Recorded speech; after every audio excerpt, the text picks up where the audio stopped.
कैसे हैं आप लोग? आशा करता हूँ आप लोग बढ़िया होंगे और तैयारी भी बढ़िया चल रही होगी।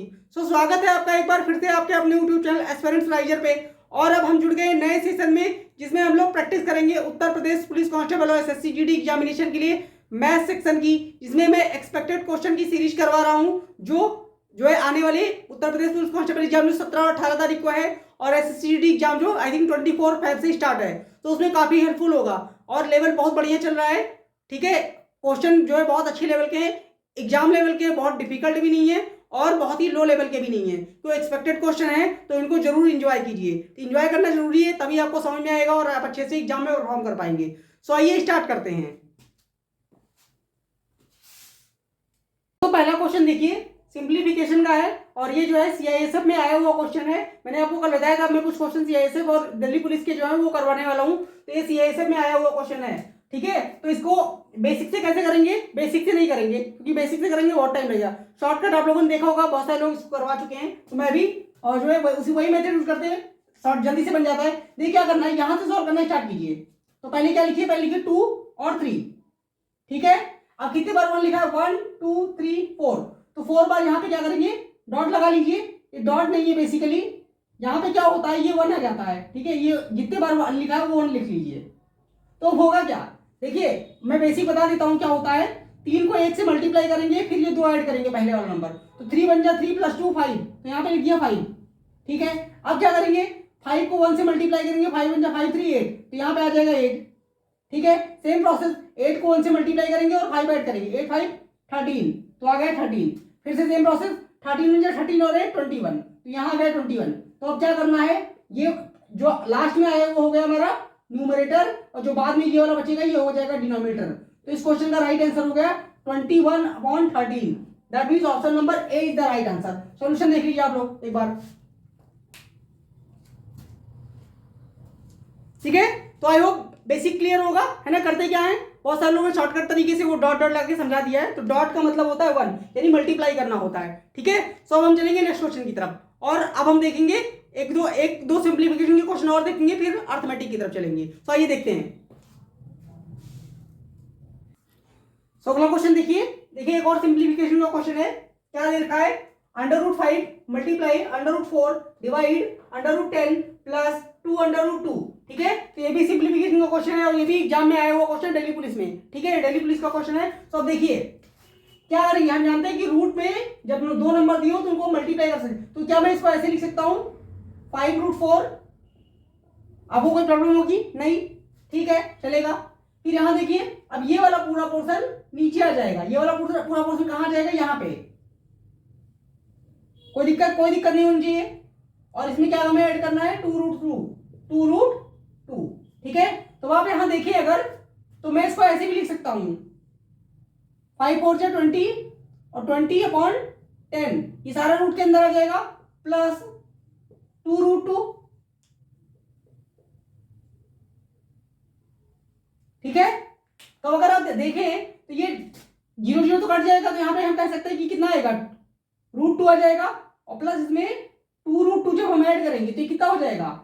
अब आप देखिए बहुत सारे लोग क्या करेंगे, इसको मार्क कर देंगे आंसर 2√2, या फिर कुछ और मार्क कर देंगे, या फिर 3 जहां पे देखिए, यहां पे अगर मैं इसको ऐसे लिख लूं कोई दिक्कत है आपको? अगर मैं इसको ऐसे लिख लूं तो कोई दिक्कत होगी आपको? कोई दिक्कत नहीं होगी। तो क्या करना है, ऐड ही तो करना है, यानी यहां पे दे रखा है,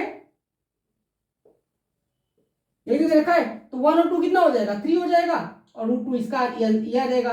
√2 को √2 में ऐड तो करेंगे नहीं, क्योंकि ये तो बेस बराबर ही है, तो कितना आ जाएगा 3√2। इस क्वेश्चन का राइट आंसर हो गया 3√2। That means option number C is the right answer. Solution देख लीजिए एक बार आप लोग। ठीक है, समझ में आया। अब चलेंगे नेक्स्ट क्वेश्चन की तरफ। दोस्तों अगला क्वेश्चन देखिए क्या दिया गया है, नेहा एक वस्तु को 8,160 रुपए में बेचती है और उसे 15% की हानि होती है। ठीक है, 25% लाभ प्राप्त करने के लिए उसे उस वस्तु को, बेसिकली यहाँ पे को मिस हो गया, किस कीमत पर बेचना चाहिए। तो हमें बताना है कि उसे अगर 25% लाभ लेना है उसी सेम वस्तु पे, तो उसे कितने में बेचना चाहिए, यानी सेलिंग प्राइस बताना है। ठीक है, और ये क्वेश्चन भी दिल्ली पुलिस में आया हुआ है। ठीक है, तो देखिए कैसे सॉल्व करेंगे। हम मान लेते हैं कि कॉस्ट प्राइस जो था वो कितना था 100, कॉस्ट प्राइस कितना था 100। अब अगर कॉस्ट प्राइस 100 था तो पहले उसे 15% की हानि हुई, तो 15% की हानि हुई, अगर 100 पे 15% की लॉस होगा अगर उसे, तो कितने में बिकेगा सामान, तो बिकेगा सामान कितने में 85 में, ठीक है। और ये 85 किसके बराबर है, पहले वाले केस में कितना दे रखा था 8160, तो कह सकते हैं ये 8160 के बराबर है। अब वो क्या कर रहा है, कह रहा है अगर उसे 25% लाभ चाहिए तो कितने में बेचना चाहिए, तो 100 रुपए तो उसका कॉस्ट प्राइस है, तो 25% का लाभ मतलब 125 में उसे बेचना है, उसे 125 रुपए में बेचना पड़ेगा अगर उसे लाभ चाहिए तो मान लेते हैं यहाँ पे क्या आएगा, लेट्स से यहाँ पे आएगा ए, ठीक है। तो क्या करेंगे, क्रॉस मल्टीप्लाई कर दीजिए, ये वाला इधर और ये वाला इधर, तो क्या आ जाएगा देखिए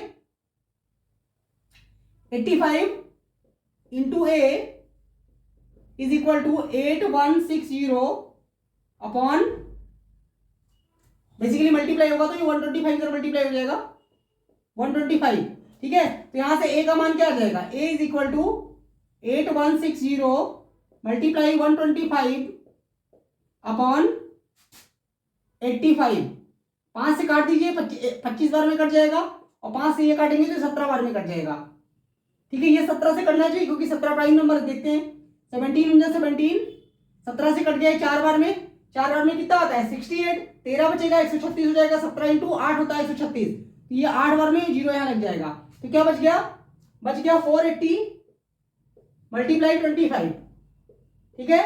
तो मल्टीप्लाई कर देते हैं 25 जीरो आ जाएगा, 25 इंटू 8 होता है 200, 20 कैरी करेगा, 25 इंटू 400 और 20 जोड़ देंगे 120, तो कितना आ जाएगा 12,000, कितना आ जाएगा 12,000, यानी कि अगर उसे 25% का लाभ लेना है तो उसे 12,000 रुपए बेचना चाहिए। ये हो गया इस क्वेश्चन का answer, option number D is the right answer. देख लीजिए सोल्यूशन एक बार।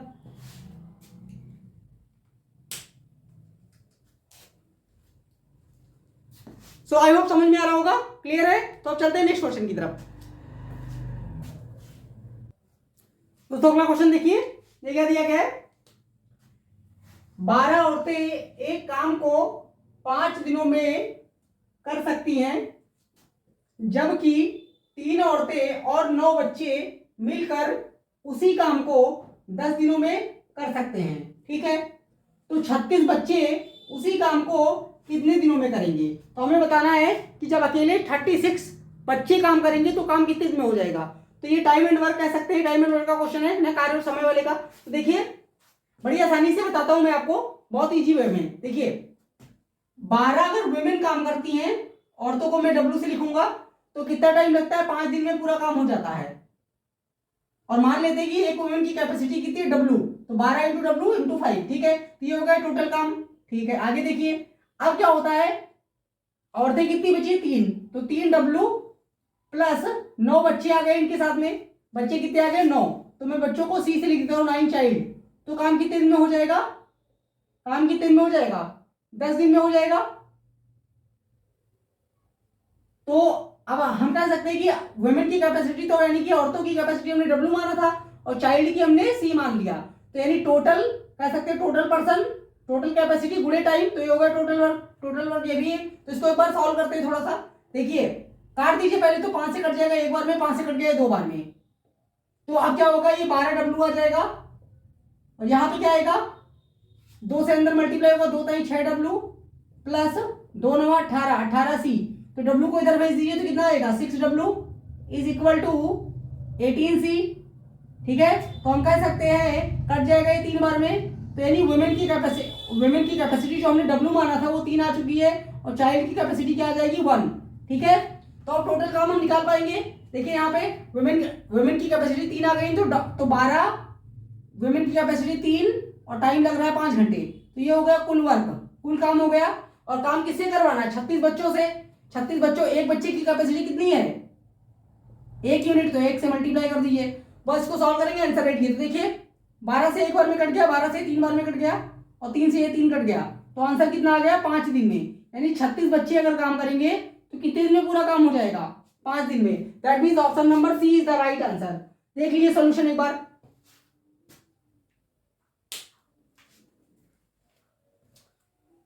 सो आई होप समझ में आया होगा, क्लियर हुआ। आप लोग कमेंट बॉक्स में बता सकते हैं अगर कोई इशू हो, कोई प्रॉब्लम हो, कि कोई क्वेश्चन ना बन रहा हो या ना समझ रहा हो, तो आप लोग कमेंट करके जरूर बताइए कि सर इस वाले क्वेश्चन में प्रॉब्लम है, ठीक है। तो मैं उसको जरूर रिजॉल्व करूंगा। सो अब चलते हैं अगले क्वेश्चन की तरफ। सो अगला क्वेश्चन देखिए क्या दिया गया है। एक संख्या के 35% और 12% का योग 3055 है। उस संख्या का 72% 72% कितना होगा? ठीक है, और ये भी दिल्ली पुलिस में आया हुआ क्वेश्चन है। ठीक है, तो देखिए बहुत आसानी से कर पाएंगे इसको। मान लेते हैं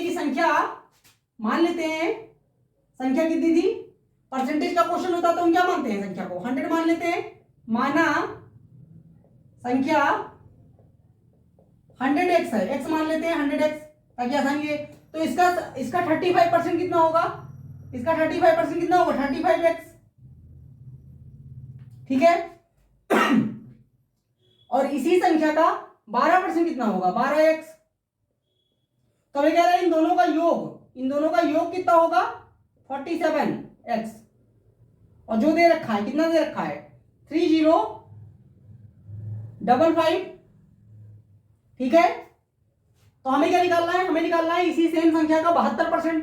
तो इसका 72% कितना हो जाएगा? 72x। तो हमें 72x का मान चाहिए। तो मान लेते हैं यहाँ पे क्या आया है? यहाँ पे आया है। ठीक है, तो अब ये x कट जाएगा। अब a का 47 से मल्टीप्लाई होगा तो क्या आएगा? a into 47 is equal to 72 multiply 3055 3055। तो यहां से a का मान क्या आ जाएगा? 72 गुणे 3055 अपॉन 47।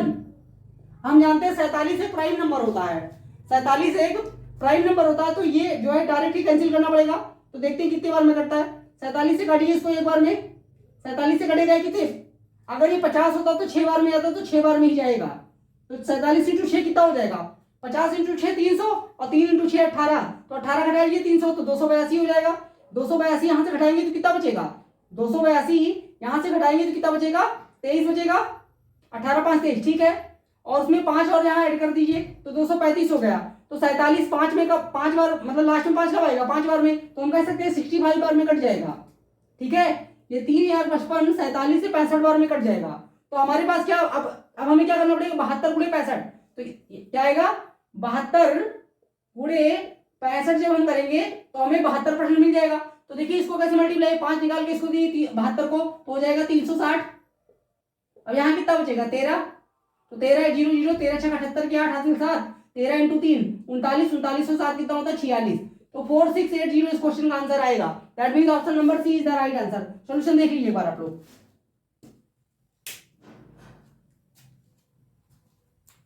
आई होप समझ में आया होगा। ये थोड़ा कैलकुलेटिव क्वेश्चन था। ठीक है, अब चलते हैं नेक्स्ट क्वेश्चन की तरफ।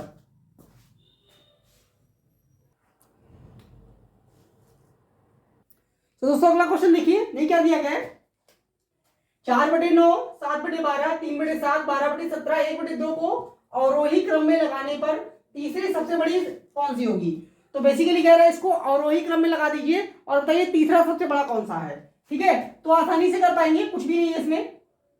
4/9 7/12 7 और 3/7 और क्या लिखा है? 12/17 और लास्ट क्या है? 1/2। तो हमें तीसरा थर्ड लार्जेस्ट बताना है। तो देखिए अब ना तो न्यूमरेटर सेम है ना डिनोमिनेटर सेम है, तो मैं एक शॉर्टकट बताता हूं कैसे। सब में 2 जीरो बढ़ा दीजिए, सब में 2 जीरो बढ़ा दीजिए। इससे होगा क्या? इससे कभी भी मिस्टेक नहीं हो सकती। क्यों? देखिए अब अगर आप इसको काटेंगे तो ये 50 बार में कट गया और हमें होल नंबर पे गौर करना है। अगर दोनों सेम आ जाएगा तो हम देखेंगे डेसिमल वाला नंबर, नहीं तो नहीं। इसको देखिए 17 से कटेगा एक बार में, 17 से 7 बार में कटेगा 119 आता है, 10 बच जाएगा तो जाएगा नहीं, तो हम कह सकते हैं होल नंबर है तो यहाँ 70 आ जाएगा। ठीक है, यहाँ देखिए ये कितने बार कटेगा? 4 बार में 2 बचेगा तो कह सकते हैं यहाँ 42 आ जाएगा, 42 के आसपास। यहाँ देखिए 12 से कटेगा, ये 5 बार में 60 होता है, 10 बचेगा तो 100 हो जाएगा, 12 × 8 96 हो गया। तो ये आ गया 58। इसको काट दिए, 9 से कट गया, 4 बार में 36 और फिर 4 बचेगा, फिर 4 बार में 36। तो अब आप देख लीजिए थर्ड लार्जेस्ट कौन सा है। अगर थर्ड लार्जेस्ट देखें तो लार्जेस्ट तो हो गया ये वाला, यानी कि 12/17 हो गया लार्जेस्ट। सेकंड लार्जेस्ट हो गया 58 यानी कि 7/12 और थर्ड लार्जेस्ट कौन सा हो गया? 50 यानी 1/2। तो हमारा आंसर क्या हो जाएगा? 1/2। ठीक है, option number D is the right answer. देख लीजिए सोल्यूशन एक बार। ठीक है, तो आई होप ये मेथड आप लोग को पसंद आया होगा, क्योंकि अरेंज करने वाला आता है एग्जाम में। ठीक है, तो मान लीजिए डिनोमिनेटर बड़ा भी देगा तो इतना भी बड़ा नहीं देगा कि आप गेस ना कर पाए। ठीक है, हमने कौन सा डायरेक्ट कैलकुलेशन किया है, हमें तो रफ वर्क किया है बस। ठीक है, सो अब चलेंगे नेक्स्ट क्वेश्चन की तरफ। सो दोस्तों अगला क्वेश्चन देखिए, क्या दिया गया है।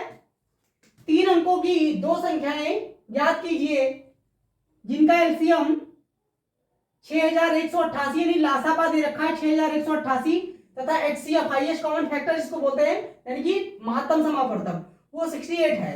तो हमें बता दें दो संख्याएं ऐसी कौन सी होंगी। तो इनको आप बना सकते हो, उसमें कोई दिक्कत नहीं है। ठीक है, लेकिन हम इसको एक शॉर्टकट तरीके से करेंगे। जैसे हमें पता है सीएफ क्या है, सीएफ जो है वो 68 दे रखा है, और हम जानते हैं 68 का अगर 68 को आप फैक्टर करोगे तो 4 × 17 आएगा, 4 × 17। तो हम 17 का मल्टीपल चेक कर लेते हैं, 17 का मल्टीपल चेक करते हैं। तो आइए देखिए, पहले लास्ट वाला चेक करिए। पहले देखिए पहला वाला 823 है, 823 17 से कटेगा क्या, 17 से 4 बार में 68 कटेगा, और कितना बचेगा यहाँ पे 12 आएगा। 123 17 से नहीं कटता, तो ये पहला ऑप्शन रिजेक्ट हो गया, पहला हटा दीजिए। दूसरा देखिए क्या देखा है 749 17 से करिए, 17 से कटेगा 4 बार में 68, यहाँ कितना बचेगा 6 बचेगा ना, 69 हो जाएगा। 69 17 की टेबल में नहीं आता, तो ये भी रिजेक्ट हो गया, ये भी नहीं हो सकता। अब थर्ड ऑप्शन देखिए, सी ऑप्शन 801 दे रखा है। 801 को अगर हम 17 से डिवाइड करेंगे तो कितना आएगा, 17 से कट गया 4 बार में 68, और कितना बचेगा 12 और 121 हो जाएगा। 121 17 की टेबल में नहीं आता, तो ये भी रिजेक्ट। सी भी नहीं आ रहा है, तो डी होगा इसका मतलब है। चेक कर लेते हैं डी को, 476 476, इसको 17 से कर सकते हैं। 17 से देखिए 17 से कट गया 2 बार में 34, और यहाँ कितना बचेगा 13, और लास्ट में आ जाएगा 136। तो 17 के टेबल में 8 बार में 136 आता है, मतलब ये कंप्लीटली डिवाइड हो रहा है 28 बार में। तो यही आंसर है। ठीक है, option number D is the right answer. देख लीजिए, तो इस तरीके वाला जो क्वेश्चन आएगा कि मल्टीपल चेक करके बताइए, उसको सॉल्व नहीं करना है, उसको बस मल्टीपल चेक करना है। ठीक है, सो आई होप आज के सेशन के लिए बस इतना ही रखते हैं। वीडियो कैसा लगा आप लोग कमेंट करके जरूर बताइए। ठीक है, अच्छा लगा तो लाइक करें, शेयर करें अपने दोस्तों के साथ में। तो अब मिलेंगे नेक्स्ट सेशन में, और जम के प्रैक्टिस कीजिए, क्योंकि एग्जाम अब बस 1 वीक रह गया है। ठीक है, ताकि आप लोग मैथ्स में 100% स्कोर कर पाएं। मैथ्स और रीजनिंग 2 सब्जेक्ट ऐसे हैं जहां पे पूरा 100% स्कोर करना है। ठीक है, सो मिलेंगे अगले सेशन में, तब तक के लिए थैंक यू सो मच।